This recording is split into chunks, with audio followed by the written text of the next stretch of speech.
Sanay ka maghintay? Di mo na kailangan maghintay. Andito si si Ruel of Malalag.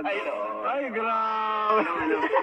Ruel of Malalag, anong masasabi mo? Good morning. Minsan, Rom, sa buhay nila. Siyempre, napanood mo rin yung video. Napanood ko, pati kay yung nakascout sa kanila si Vincent. Maraming na-inspire, pati ako na-inspire rin ako sa buhay nila. Parang gusto mag-aral ulit. Oo.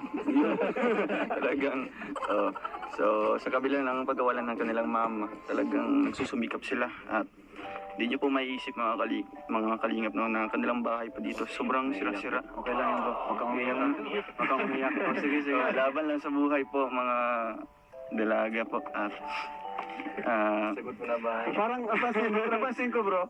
Pag natingin siya kay Rachel, di siya nakakasalita. speechless nga po ako. Speechless ka lang. Speechless ka lang. Masaya lang po ako na nabisita po ng Team Kalingap at alam po natin na gagawin talaga ng Team Kalingap ang kanilang best para ma-provide sa kanila yung para po sa kanila.